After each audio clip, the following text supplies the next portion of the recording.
Gracias, ya. Voy a empezar.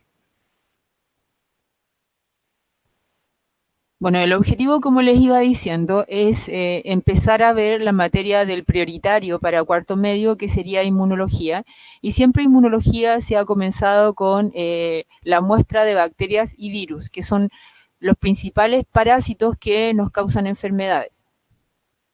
Por lo tanto, la parte de los protozoos, la parte de los hongos y luego los priones, generalmente es un apartado muy pequeño que está en el libro que ustedes igual lo pueden ver. Recuerden que esta materia está en el libro de cuarto medio, por lo tanto ustedes la pueden chequear ahí, la pueden revisar y pueden complementar también con los libros que yo les he ido pasando.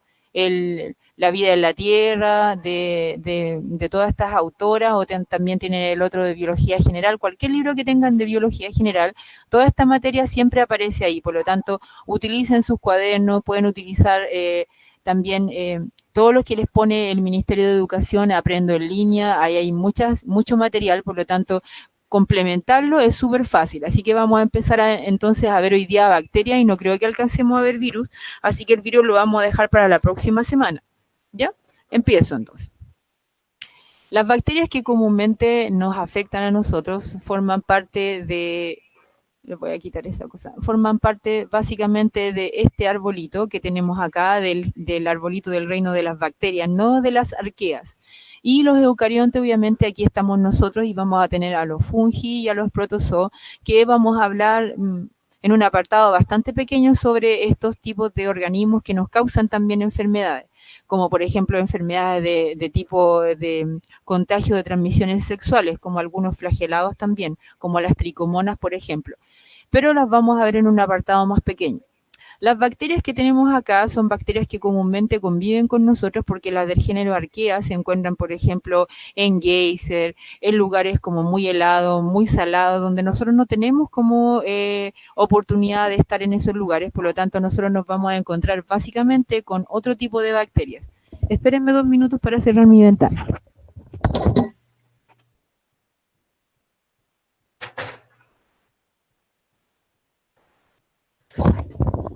Ya, discúlpenme, es que mis perritos son demasiado escandalosos, entonces no dejan escuchar nada. Ya.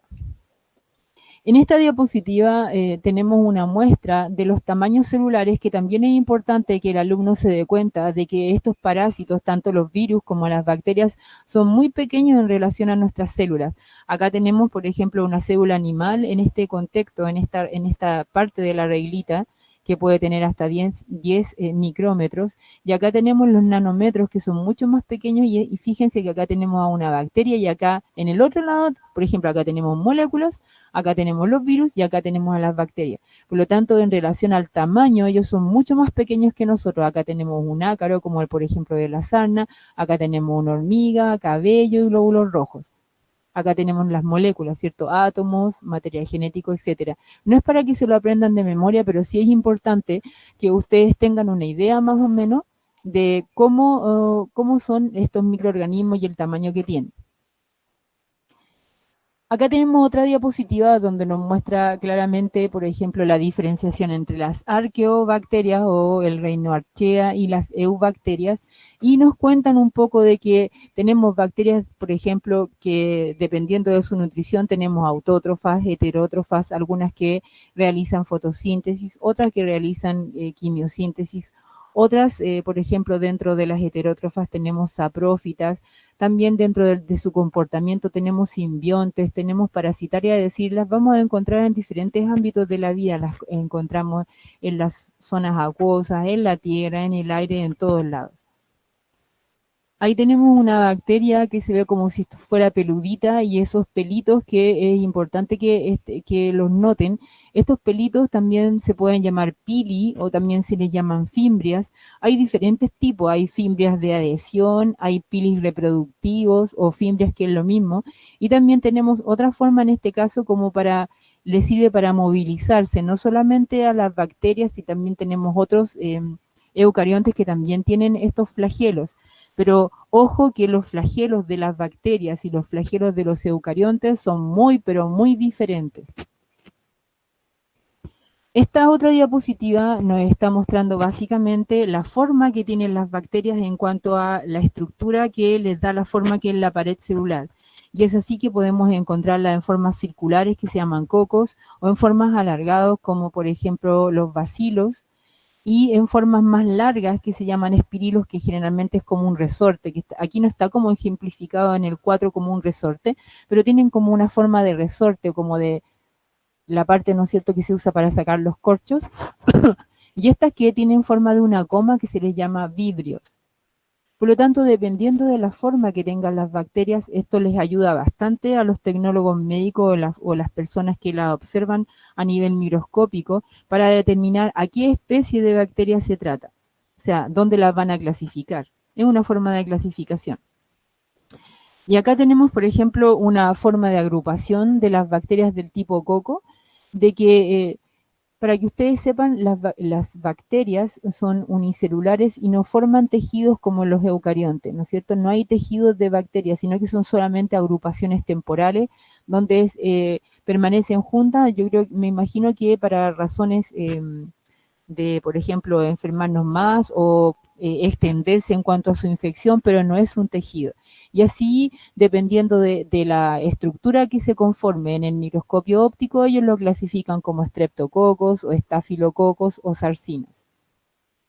Acá tenemos otra diapositiva que tenemos varias bacterias teñidas, no es que sean de colores, sino que de acuerdo a la tinción, ¿no es cierto?, les van sacando después fotografías a los microscopios electrónicos. Tenemos, por ejemplo, la forma de la Escherichia, la forma que tiene la bacteria del Clostridium, la Bordetella, las Bacillus, las Spirulina, los estafilococos, los streptococos y la Salmonella.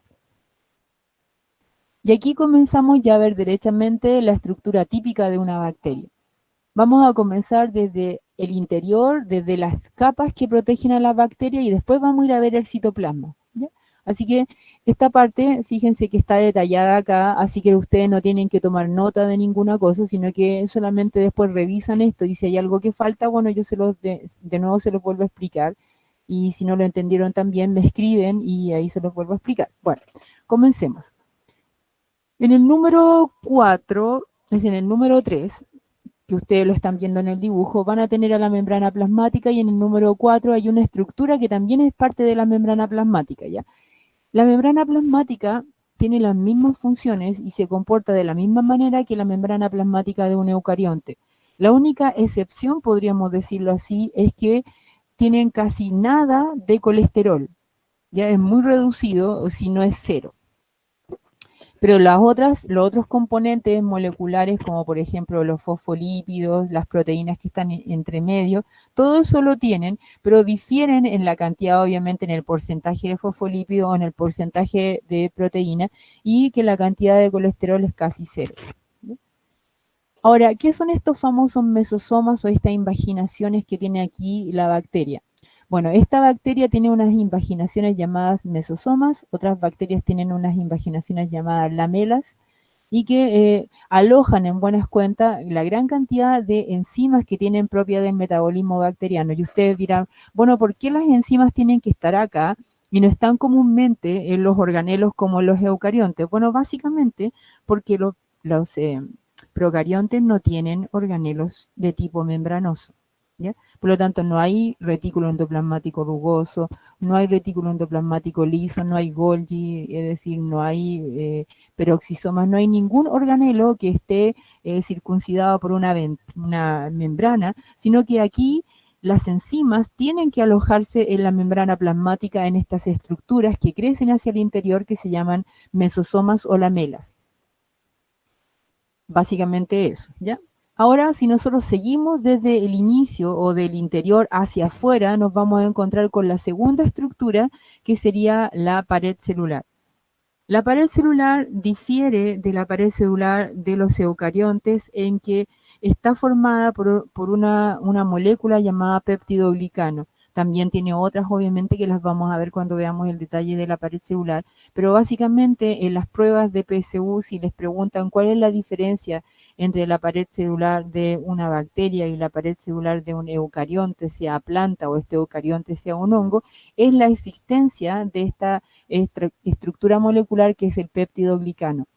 La pared celular, por ejemplo, de los hongos está hecha de quitina y la pared celular de las plantas está hecha principalmente de celulosa y otros componentes, pero el principal es la celulosa.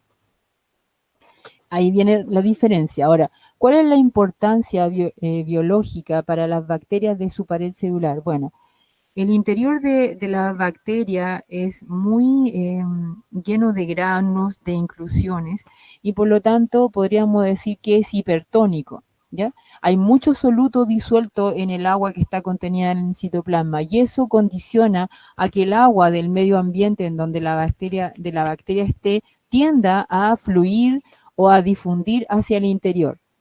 Y eso, si la pared celular no estuviese, la bacteria derechamente reventaría. Por lo tanto, lo que hace la pared celular es hacer una presión contraria hacia la entrada de agua. Ejerce una presión osmótica contraria.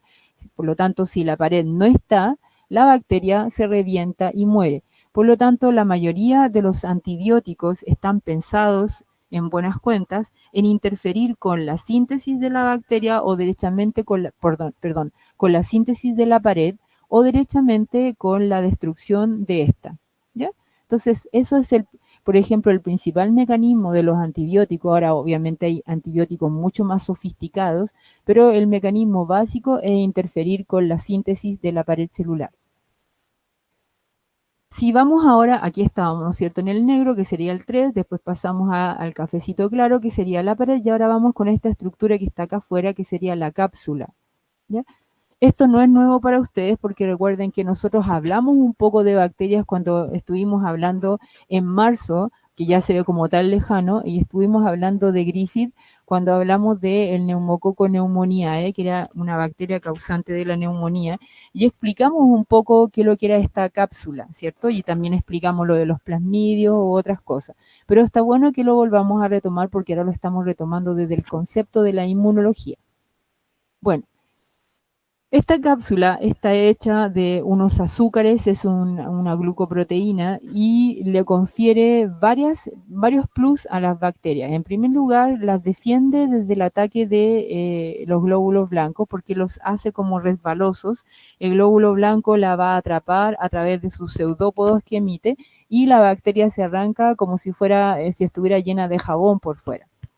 Otra de las particularidades es que esta cápsula también le permite formar a las bacterias una adhesión o una placa de adhesión en frente de superficie, como por ejemplo los dientes, como nuestra placa bacteriana. Forma una película donde mantiene a la bacteria adherida, que es sumamente difícil de sacar. No solamente, por ejemplo, forma esta placa de adhesión de la placa bacteriana de nuestros dientes, sino que también se adhiere a instrumentos quirúrgicos, que es casi imposible sacarlo, o a sondas. De ahí radica el peligro, por ejemplo, de estar entubado, de que estos tubos que se colocan al interior de la tráquea de una persona, a pesar de que los desinfectan y los meten a los autoclaves, no es posible 100% sacar estas placas de adherencia de las bacterias. También, ¿no es cierto?, recuerden que otro de los peligros de estar entubado es la presencia o el ingreso de hongos al sistema también del cuerpo de este enfermo. Entonces, no es que se van a morir por estar entubados, sino que mueren por las enfermedades concomitantes que ingresan a través de este tubo que está conectado con el medio exterior, donde la persona tiene permanentemente la boca abierta, dejando que entren un montón de virus, parásitos, hongos y bacterias. ¿Ya? Bueno, sigamos. Ahora, si nos vamos hacia el interior de la bacteria, en el citoplasma, nos vamos a encontrar con bastantes componentes que son mínimos. Por ejemplo, nos vamos a encontrar con gránulos de alimento, vesículas de gases, los que se llaman inclusiones, pero no vamos a encontrar organelos de tipo membranoso, sino que un solo organelo que es del tipo clasificado como no membranoso, que son los ribosomas, ¿ya? Los ribosomas van a participar en la síntesis de las proteínas bacterianas y obviamente, ¿no es cierto?, vamos a tener su material genético y estos ribosomas se van a encargar de leer el ARN ribosómico, perdón, el ARN bacteriano, para fabricar las proteínas propias de las bacterias. Por lo tanto, el material genético este que está acá, este grande que está en color azul, que es de doble cadena y circular, que sería el ADN bacteriano, que contiene todos los genes necesarios para la sobrevida de la bacteria. Algunas tienen otros tipos de material genético que está conformado dentro de esta estructura circular más pequeña, que se llama plásmido o también se le llama plasmidio, ¿ya? Este material extracromosomal o ADN extracromosomal es optativo. No todas las bacterias lo tienen, pero sí lo pueden traspasar de una bacteria que lo tiene a otra que no lo tiene. Dentro de ahora de las estructuras móviles vamos a tener al flagelo, ¿ya? Que debería haberles puesto una foto de cuál es la diferencia entre el flagelo eucarionte y el procarionte, pero ustedes lo pueden buscar, ustedes que están acostumbrados ahora a googlear materia, busquen a flagelo eucarionte y versus flagelo procarionte y se van a ver que las diferencias son máximas, es decir, el flagelo eucarionte está como cubierto por la membrana plasmática de la célula y al interior lleva proteínas del citoesqueleto. En cambio, el flagelo propio de las bacterias tiene solamente proteínas que son como un engranaje que está unido y la cola, que es la que gira, es como si tuviera una parte móvil arriba. Son proteínas, por lo tanto, no forman parte del citoplasma ni tampoco forman parte de la membrana plasmática. Ahora, el flagelo parte desde la membrana plasmática y atraviesa, en este caso, a la pared celular también, ¿ya? Y luego tenemos otras estructuras que no están acá, que voy a ver si se las puedo dibujar. Vamos a hacerlo con ese color. Y que parten desde aquí y salen como unos pelitos que yo les decía, que es como veíamos a esa bacteria peluda o como chasconcita que se veía al inicio, que son como unas estructuras que son como unos tubos huecos, que también pueden ser, se le llama pili o también en algunos artículos se le llama fimbria, y pueden ser de adhesión o de adherencia, o pueden ser reproductivos, es decir, que van a permitir que una bacteria le traspase ADN a la otra. Ahí está la parte donde ustedes tienen que leer. Y aquí tenemos la parte del detalle de la membrana plasmática. ¿Se acuerdan? Perdón, de la pared celular. Esto cafecito es lo que vamos a ver nosotros en detalle, es decir, parte de lo que está en negro. Profe, ¿Sí? es que sabe que una compañera tuvo un problema y no la deja entrar a la clase. O sea, estaba en la clase, se salió de la nada y después no la dejó entrar. ¿Pero por el Google Classroom? Sí, pues. ¿Y por qué no la deja entrar? Entonces dile que haga lo siguiente, que copie ¿cómo se llama esto? Ay, espérate, déjame volver ahí. Descartar. Eso, gracias. Que copie el Sí, enlace. te lo voy a mandar ahora. Entonces, que no, ella misma, claro, que tú copias el enlace y se lo mandas por otra plataforma. Se lo mandas de nuevo, entonces lo vuelve a pinchar. Si a mí también me ha pasado, porque a lo mejor lo que debe estar haciendo ella, debe estar pinchando a lo mejor otras clases. Yo también me pasa lo mismo que pincho, como queda como grabado el link anterior de la clase que uno se metió. Ya voy a volver a la presentación. Ahí estoy, ¿cierto? Bien. Bueno, lo que les decía yo es que lo que vamos a ver es esta parte negra y la parte café. Esta sería la parte negra, abajo la membrana plasmática, y esta sería la parte café, que es el péptido glicano. Si ustedes se fijan, esta es una pared de una bacteria que se clasifican como gram positiva, y esta sería la pared de las que se clasifican como gram negativa. Me voy a adelantar un poquito, no se asusten. Ya. Este color, ¿cierto? Que está acá arriba como violeta o más azulado, es el color en el cual se tiñen aquellas bacterias que se denominan o se clasifican como gram positivas. Y en el color como rosado claro es el color que toman aquellas bacterias cuya el péptido glicano es más chiquitito, por lo tanto se tiñen en forma más suave. Fíjense que esta tinción es un colorante que tienen algunos científicos para averiguar a qué tipo de bacteria se clasifica, ¿es gram positiva o gram negativa? ¿Y cómo la clasifican? La clasifican de acuerdo a la cantidad de péptidoglicano que tengan. Si hay mucho péptidoglicano, ¿cierto? El colorante va a ser mucho más violeta, más fuerte. Y si el péptidoglicano, como ustedes lo ven acá, como si fuera un sándwich, cafecito acá, en la que está aquí en la orilla, ¿la están viendo con mi cursor o no? Yo no sé si ven que si el cursor se mueve, bueno, aquí lo voy a hacer con el monito. Parece que me salí de la tableta. Aquí, ahí, ¿lo están viendo? Eso que está ahí con una raya, o que yo se lo marqué con una raya, es la capa de péptido glicano más chiquita, por lo tanto se tiñe más suavemente. Y esa bacteria que tiene esa capa de peptidoglicano se clasifica como gran negativa, y la otra que tiene una gran capa de peptidoglicano se clasifica como gran positiva. Fíjense que acá hay otras moléculas también como ácido teicoico o ácido lipoteicoico, y acá fíjense que sobre la membrana plasmática está la pared, que tiene una cantidad muy pequeñita de peptidoglicano, y sobre el peptidoglicano hay una estructura que parece que fuera otra membrana plasmática, pero se le llama membrana externa.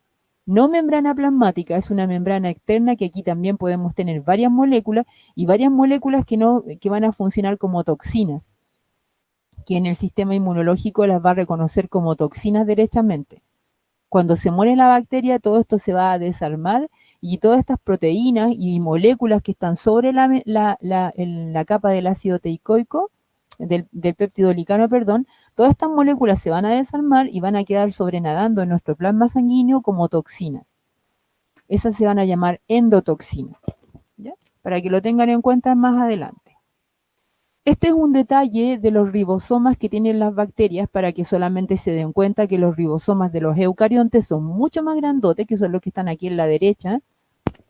Estos son los ribosomas de los eucariontes, y estos son de los procariontes, ¿cierto? Son mucho más pequeños, tienen un valor que se les llama 70S, y a los grandes de los eucariontes se les llama 80S.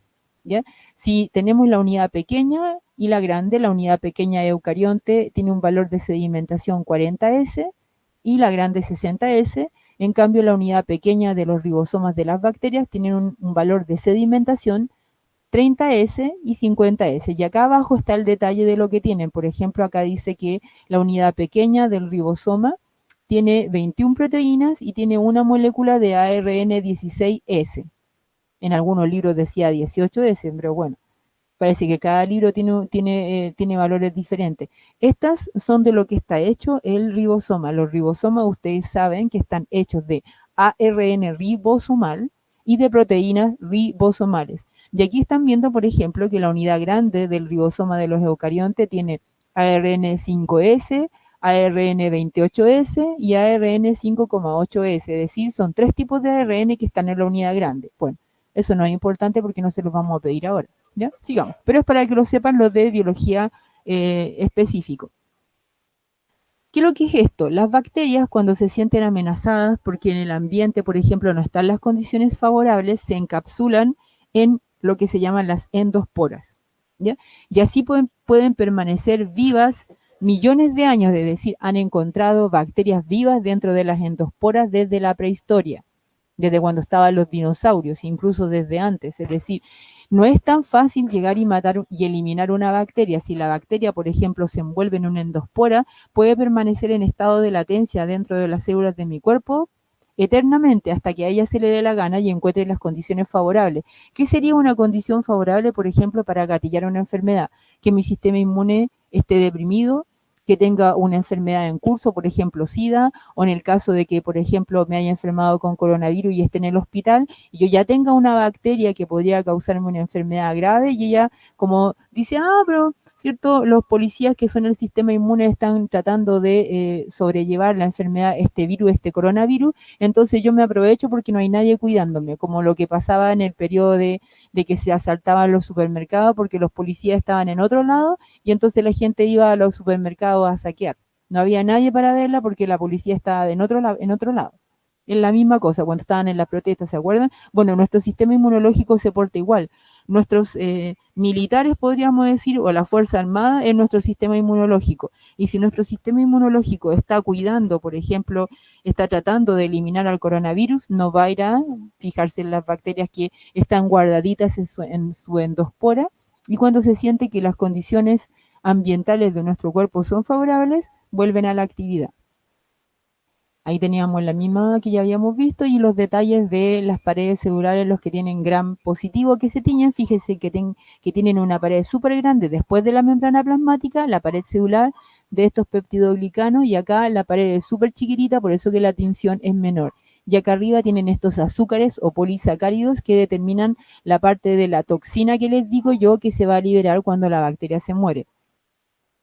Ahí está otro detalle de estos polisacáridos que son azúcares. Recuerden que polisacárido se refiere a un azúcar. Lo mismo. Acá tenemos otra diapositiva que nos muestra el material genético de una bacteria. Aquí está todo diseminado por el lugar donde se le fotografió la bacteria. Es como que esté el cadáver y aquí está diseminado su material genético. Y este es el material genético pequeñito que yo les mostraba, que es el plásmido o plasmidio, que se puede traspasar de una bacteria a otra en los mecanismos reproductivos que las bacterias tienen. Aquí tenemos una bacteria con 3 flagelos, y ahí se ven estos pilis de adhesión o de adherencia, ¿no es cierto? Dice que está formada por proteína que se llama flagelina. Acá tenemos un mecanismo reproductivo donde esta bacteria, a través de un pili reproductivo, le está traspasando material genético de aquí hasta acá. Esto no es una reproducción sexuada, es un mecanismo de traspaso de material genético que se llama conjugación. Ya lo vamos a ver al tiro ahora, pero recuerden que las bacterias se reproducen por mecanismos asexuados, porque no hay bacterias hembras ni tampoco bacterias machos, por lo tanto aquí no hay gametos. Entonces la reproducción bacteriana se llama asexuada, es decir, sin sexo. El sexo no significa cópula, sino que el sexo significa que no hay gametos. O sea, hay presencia o ausencia de gametos. Si hay presencia, la reproducción es sexuada. Si hay ausencia de gametos, la reproducción es asexuada. Acá tenemos alguna miscelánea de cómo se alimentan las bacterias, que ustedes las pueden leer en casita. Y acá tenemos el detalle de los mecanismos de reproducción que se los voy a explicar ahora. Y está el detalle, la explicación la hago yo. Y los diferentes tipos de nutrición de las bacterias. Bueno, vamos a partir ahora con el primer mecanismo de reproducción, que sería el mecanismo asexuado, en el cual una bacteria, ¿cierto?, se va a transformar en 2, en 4, en 6, en 8, en 10, es decir, se va a multiplicar rápidamente cada 20 minutos dentro de nuestro cuerpo o del cuerpo del animal que esté parasitando o de la planta que parasite. Acuérdense que las bacterias no solamente parasitan animales de todo tipo, plantas, y, ¿no es cierto?, también a todas las especies en que ellas puedan entrar. Bueno, comenzamos. ¿Se acuerdan de los mesosomas que eran estas invaginaciones, cierto? Bueno, estos mesosomas no solamente alojan la mayoría de las enzimas bacterianas, sino que ayudan también a que la bacteria se reproduzca, porque se fijan al ADN, lo mantienen como anclado, como adherido, y una vez que el ADN de la bacteria se duplica, estos mesosomas se enganchan a cada una de las copias y luego la célula comienza a estirarse como si fuese un chicle, ¿ya? Y mientras se va estirando, fíjense que acá está un mesosoma adherido a una copia del ADN de la bacteria y el otro mesosoma está adherida a la otra copia. Una vez que esto se estira y se alarga y ya tenemos que las dos copias del ADN bacteriano están bastante separadas, se forma acá como un tabique de separación, una placa de separación. Acá no hay citoesqueleto por si acaso, una placa de separación por algunos tipos de proteína, o comienza el mesosoma a invaginarse y se provoca la separación de los citoplasmas, y luego cuando venga la separación completa del citoplasma yo voy a tener dos bacterias hijas exactamente idénticas a la bacteria madre. Acá en este proceso, la bipartición, no hay recombinación genética. Escuchen bien, sí, no hay recombinación genética en el proceso de la bipartición. Si no haya habido, por ejemplo, mutación entre medio en el proceso. Si, por ejemplo, dentro del proceso el material genético mutó por X motivo, ¿cierto? Una de las copias que quedó mutada va a ser traspasada al descendiente y la otra no. Es decir, la única manera que pudiese haber variabilidad genética en este proceso, que es un proceso asexuado, sería la aparición de una mutación espontánea en la duplicación del material genético que no se corrige.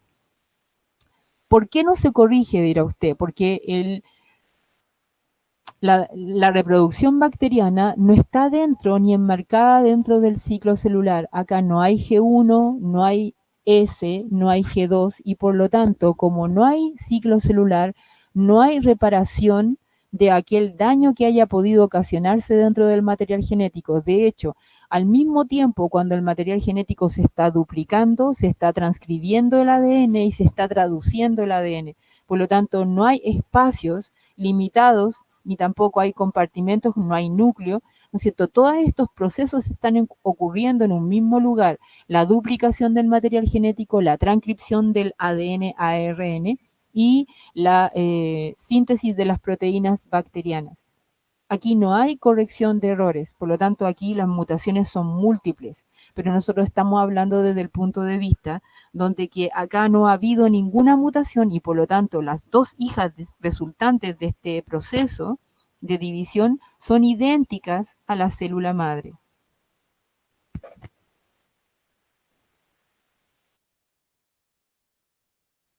Nosotros vamos a ver ahora otros mecanismos de traspaso de genes de una bacteria a otra que se llaman mecanismos parasexuales y que le sirven a las bacterias para intercambiar genes.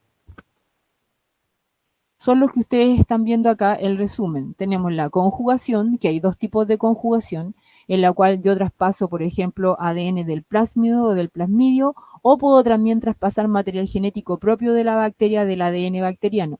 Tenemos la transformación bacteriana, donde voy a traspasar fragmentos del ADN de una bacteria que han sido destruidos por X motivos, por ejemplo, podría ser por el ataque por ejemplo, de glóbulos blancos, o porque la hayan matado, por ejemplo, con calor, como lo que hizo Griffith, y tenemos el otro mecanismo y el último que sería la transducción. La transducción requiere de que haya un organismo vector. En este caso, un vector sería este fago, que es un bacteriófago, que es un virus que ataca a las bacterias. Ahora los vamos a ver en forma detallada. Es para que sepan, esta diapositiva se las mostré, para que sepan que se llaman mecanismos parasexuales. No son sexuados. Esto no es meiosis. ¿Ya? Acá no hay intercambio por crossing over, ni tampoco hay intercambio por, ¿cómo se llama esto? Se me olvidó. Ayúdenme, ¿cuál es el otro mecanismo de la meiosis? Se me fue la onda. Bueno, después ya me acordaré. Ya. La mitosis, ¿no? No, pues chiquillos, la otra. La permutación. Esa, gracias. La permutación. Gracias. Se me van los nombres porque ya estoy cansada, me tuve que poner lente porque me duelen mucho los ojos, ya no puedo mirar la pantalla ya. El brillo ya me hace daño, así que me puse lentes de sol. Después ustedes me van a ver. Ya no puedo mirar, entonces ya se me olvidan las cosas porque estoy muy cansada ya. Ya, veamos. La conjugación. Bueno.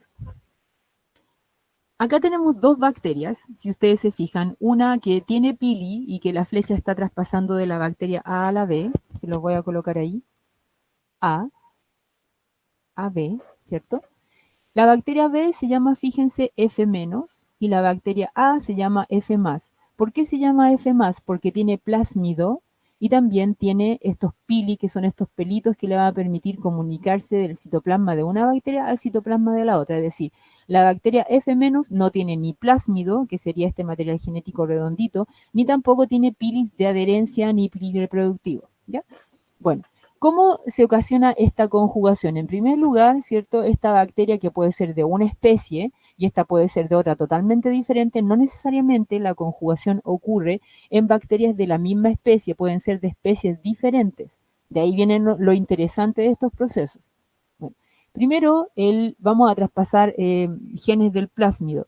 El plásmido se copia, se origina, ¿cierto? Este es el plásmido original, se provoca una duplicación del plásmido y el plásmido pasa a través de este conducto hacia el citoplasma de la otra bacteria. Por lo tanto, en un momento determinado, cuando se termine el mecanismo, este otro individuo, si ustedes se fijan en el lado derecho, pasa de ser F- a F+, es decir, se le otorga los genes que no tenía y además en estos genes puede venir la capacidad de resistirse a un antibiótico determinado, por ejemplo. Es decir, yo puedo afectar con esto a todas las bacterias que conviven dentro de mi cuerpo si hay conjugación bacteriana.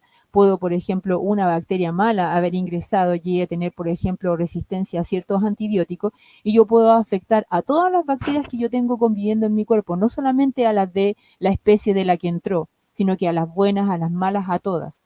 Es así como el antibiótico también mata a las buenas y a las malas, a todas.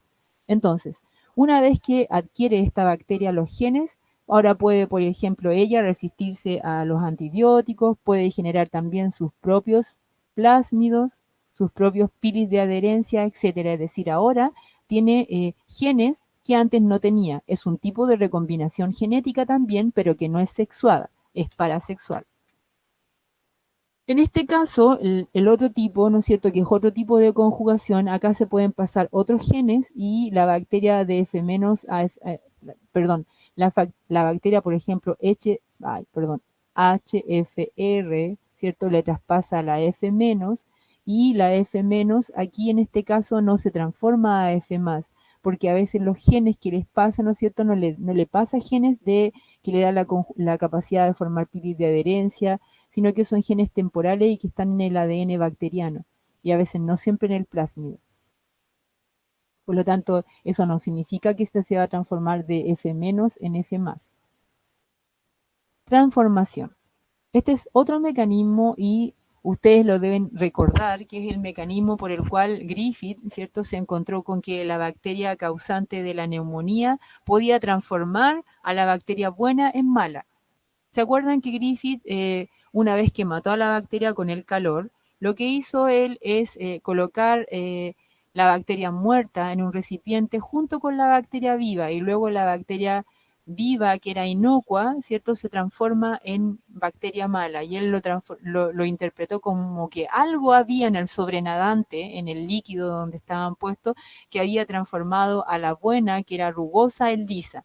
Bueno, eso ya sabíamos después por el experimento de Avery y de Hershey-Chase, que era el ADN, y entonces desde ahí se investigó que este mecanismo es súper común en las bacterias y cuando las bacterias se mueren por algún motivo, parte del material genético fragmentado, los trozos de ADN, se pueden incluir en el material genético de las otras bacterias, es decir, pueden como fusionarse y entonces luego de la infección las bacterias pueden convivir con el ADN propio de ellas y el ADN de la bacteria foránea, en este caso, que puede entrar a través de la membrana plasmática y la pared celular. Por lo tanto, la transformación, ya tenemos la conjugación y la transformación sería el segundo mecanismo por el cual las bacterias pueden adquirir genes de otras, diferentes, incluso, como les dije, de diferentes especies. El último mecanismo que tenemos es esto que se llama transducción, que interviene, aquí lo vamos a ver, un virus que hace las veces de transporte. En biología esto se llama un vector, ¿ya? En este caso, el vector, ¿qué va a hacer? Va a transportar el ADN de una bacteria, se lo va a llevar a la otra bacteria para que ella también tenga ese material genético, pero esto es como de casualidad, no porque lo haya querido hacer, no porque se haya prestado a hacer un acto benéfico, ¿cierto? Vamos a ver cómo ocurre este procedimiento. Este virus, que es el bacteriófago que está aquí, inyecta su material genético a esta bacteria y la bacteria, en cierto, pierde la capacidad de formar sus propias proteínas y lo que hace es trabajar para el virus para, dentro de su citoplasma, empezar a formar las cápsides, las espículas, formar su ADN viral, perdón. Y entonces, una vez que todas estas estructuras están armadas, lo que pasa aquí adentro es que el virus sale ensamblado completamente listo para infectar a otra bacteria. Pero si ustedes se fijan en el detalle de la cabeza, esta es la parte de la cabeza de la cápside, ¿cierto? Tenemos acá el material genético del virus. Déjenme ver si encuentro la cosita del color azul. Ahí está el color azul.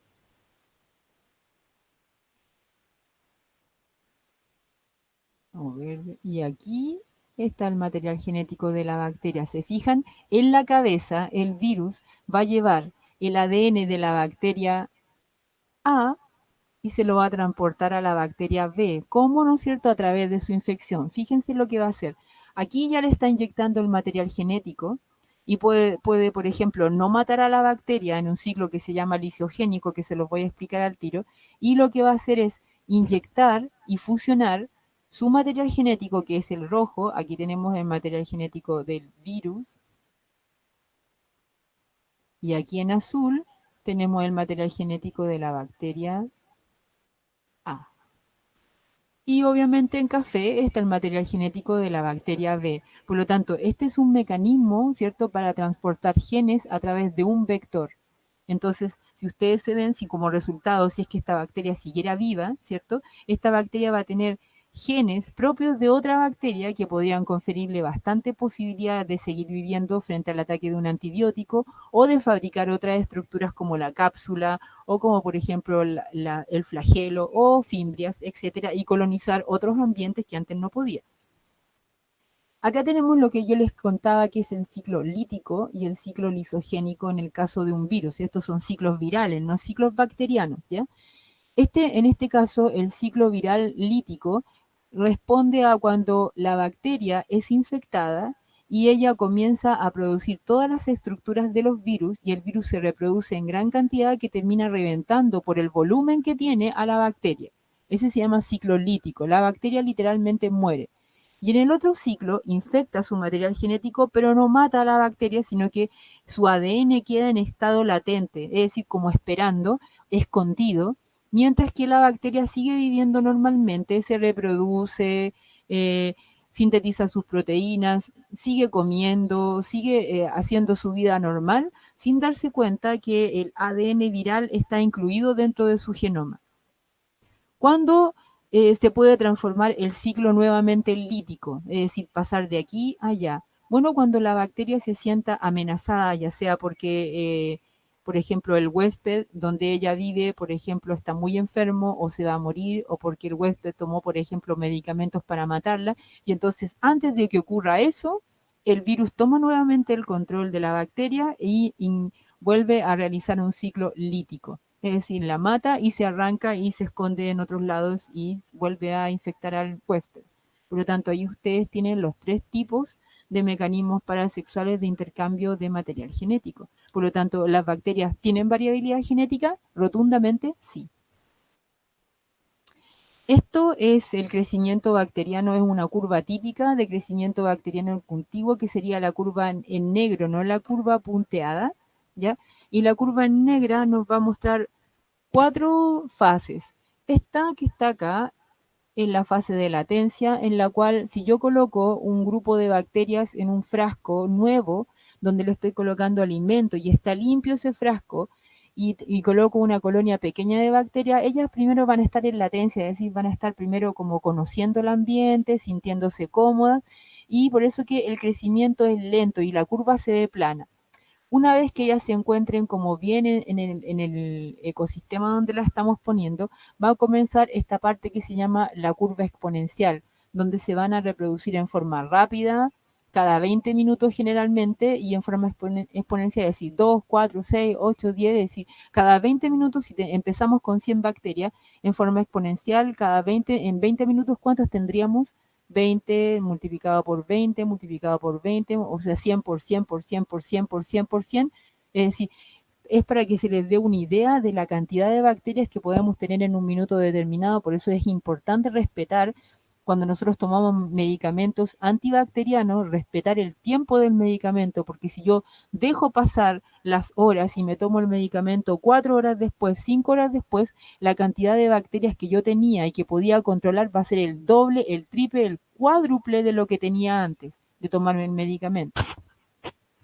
Después viene una parte que se llama estacionaria, que esto es solamente en cultivo, no estamos hablando in vivo, ¿no es cierto? Es in vitro, no in vivo. Es decir, la parte estacionaria viene cuando yo tengo bacterias que su alimento se está agotando, el espacio que tienen en el frasco donde yo las puse también está como ya acopado porque la reproducción ha sido máxima y la cantidad de desechos tóxicos se está aumentando también, por lo tanto está siendo tóxico para ellas.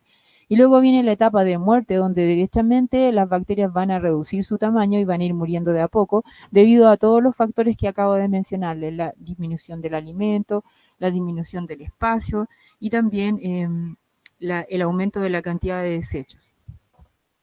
Entonces ya saben que es la curva de crecimiento en cultivo. Y por último, estamos acercándonos al final, vamos a ver los efectos nocivos y beneficiosos de los procariontes. Bueno, voy a leerles solamente algunas cosas para apurar un poco más, que nos quedan 7 minutos. Bueno, hay entre 2 a 3 millones de personas que mueren, fíjense, cada año debido, por ejemplo, a una enfermedad que se supone que está erradicada, que es la tuberculosis pulmonar. La tuberculosis está erradicada en muchos países de nuestro planeta, pero ha resurgido debido a la reticencia de algunas personas a las vacunaciones. Bueno, hasta en mi casa, bueno, hay muchas lecturas que la gente hace, que las vacunas son malas, que las vacunas son conspiraciones de los políticos, que ponen un montón de cosas para controlarnos en las vacunas. Bueno, no sé. Yo pienso que un poco también de ignorancia y que no creo que si quisieran matarnos con las vacunas, tienen muchas formas de matarnos. De hecho, ¿no es cierto? Hay una súper rápida que sería la bomba atómica. Es cosa de que pase un avión por sobre nuestra casa y nos tire una bacteria como el anthrax, o nos tire un hongo como el Candida aureus, que puede matar de tuberculosis rápidamente a una persona. Entonces, hay tantas maneras que la gente realmente, que es cierto, sí, que muchas vacunas tienen efectos secundarios, es obvio, porque si hay una persona, por ejemplo, que es alérgica al huevo y dentro de los canales para que se pueda, por ejemplo, transportar el agente que va en la vacuna, le ponen una proteína de huevo. Entonces hay personas, obviamente, que si tú eres alérgico al huevo, ¿no es cierto?, la vacuna te va a hacer mal. Por lo tanto, tú tienes que saber muy bien a qué sustancia tú eres alérgico antes de inocularte una vacuna. Bueno, y también los patógenos, dice acá, suelen producir, por ejemplo, venenos o moléculas que podrían causarnos algún problema, que se clasifican como exotoxinas o endotoxinas dependiendo del lugar donde estén, ¿ya? Por ejemplo, una bacteria que tiene endotoxinas es el Vibrio cholerae, que causa el tifus o el cólera también, y que, por ejemplo, uno de los productos de su infección es causar de que se secreten hacia la luz del intestino moléculas de iones cloruro, y esto hace que el agua siga los iones cloro y produzca diarreas graves que podrían matarnos de deshidratación rápidamente y eliminar gran cantidad de electrolitos como sodio, como cloro, como potasio, que sirven para la regulación de la contracción muscular y la transmisión del impulso nervioso. Por lo tanto, dependiendo de dónde esté la toxina y qué tan grave sea, nos pueden afectar gravemente, como por ejemplo lo que pasa acá. El botulismo es una enfermedad que no es muy común, pero que sí está presente dentro de nuestras casas y en nuestra vida cotidiana, porque puede, por ejemplo, ocasionarse por lo siguiente, y también es una endotoxina, se llama Clostridium botulinum. Y por ejemplo, acá tenemos el ejemplo de lo que podría pasar. Nosotros a veces consumimos alimentos enlatados y a veces no nos fijamos si la lata está perfectamente en buenas condiciones. Si la lata está abollada o tiene cualquier cosa, podría tener, por ejemplo, una mini filtración, y por esa filtración podría entrar una bacteria del tipo Clostridium y generarnos problemas y dificultades cuando la abramos y la consumimos sin darnos cuenta, porque no se va a ver fea la comida ni nada, sino que ya tiene solamente la toxina. No es que la reproducción de la bacteria esté ahí, y podría causarnos graves problemas a nivel neurológico, por ejemplo, parálisis de los músculos de la respiración, por ejemplo, dificultad para tragar, parálisis de la extremidad. Es decir, esta toxina actúa a nivel del sistema nervioso central. ¿Cuál es la otra forma donde nosotros podemos adquirir esta toxina? Cuando la mamá está acostumbrada en la casa, por ejemplo, a hacer conservas de fruta o conservas de verdura, pero no se preocupa bien de desinfectar los recipientes y de cocer bien el alimento que está envasando. Y entonces puede, por alguna manipulación errónea de esto, por ejemplo, ya cerrar el frasco para guardarse con la toxina adentro, con la bacteria que produjo la toxina adentro, o esta toxina estar en el ambiente, y por lo tanto cerrar el frasco, y al nosotros abrirlo estamos consumiendo este alimento con la toxina. Eso es el botulismo. Ya es una enfermedad que se provoca por el, podríamos decir, el mal manejo y la mala esterilización de estos frascos y la comida que nosotros ingerimos cuando estamos generando estas conservas. En el suelo también encontramos esta toxina. Por ejemplo, acá tienen la zanahoria. Bueno, ustedes, yo supongo que, como lo hacen siempre, van a leer y van a revisar el Power y el video en forma exhaustiva en la casa. Las endotoxinas, como les contaba, por ejemplo, se liberan cuando las bacterias se mueren. Aquí están leyendo un poquitito, espérenme un ratito que voy a estornudar. Ay, disculpen. Aquí donde yo me pongo, mi pieza es sumamente helado, entonces me da frío, me pongo ronca y de todo. Ya, las endotoxinas son componentes lipopolisacáridos de la membrana externa de las bacterias gram negativas. ¿Se acuerdan que solamente la bacteria gram negativa tenía esta especie de como membrana externa sobre el peptidoglicano, la positiva no la tiene. Y entre estas bacterias tenemos a la salmonela. Vamos a ver. La salmonela es súper fácil que nosotros nos contagiemos en la casa con salmonela porque, por ejemplo, uno de los alimentos típicos de las casas son los huevos. Si yo como, por ejemplo, estoy acostumbrada a comer huevo a la copa, que es un huevo casi semicrudo, no llego con el huevo a los 60 grados, no lo puedo controlar eso, ¿no es cierto? Porque yo no tengo como los chefs que tienen máquinas para controlar hasta 60 grados mínimo o que hacen hervir hasta 60 y yo puedo sacar. Yo no tengo la forma, a no ser que tenga un termómetro de agua y haga hervir el huevo a 60 grados, porque 60 grados lo tengo pasteurizado. Tampoco, por ejemplo, con el huevo me aseguro de que, no, yo lo limpié bien con cloro, limpié la cáscara, porque las gallinas también en la etapa embrionaria donde se está formando el huevo dentro de su, por ejemplo, esto es parte de su ovocito, estos microorganismos entran a toda la etapa completa, por lo tanto, dentro del huevo también hay salmonela.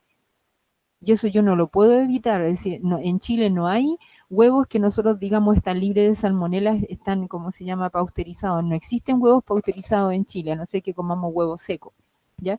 Por lo tanto, el hacer, por ejemplo, una mayonesa cruda o el comerse un huevo crudo está poniendo en riesgo de que vayan esos huevos con salmonela. Otra forma de ingerir la salmonela, porque es tragada, ¿cierto?, por algo causativo y todo este tipo de problemas gastrointestinales, es que yo me la tragué, ¿cierto? Me la trago, por ejemplo, cuando hay gente que manipula alimentos y va al baño a defecar y no se lava bien las manos ni las uñas, no se las escobilla, ¿cierto? Ni no se lava bien y su higiene es precaria, entonces hacen la hamburguesa, por ejemplo, del McDonald's o de la cadena que sea, y la dejan a medio cocer porque el cliente está apurando o porque hay mucha fila, entonces me entregan a mí una hamburguesa a medio cocer. Y esa hamburguesa, si es que ese individuo que ha manipulado el alimento no se limpió bien las manos, bueno, está contaminada con esos fecales que están en las uñas. Pequeños restos de bacteria que vienen en las fecas, porque esta bacteria, la Escherichia coli, por ejemplo, o la salmonela, están en el intestino de las personas.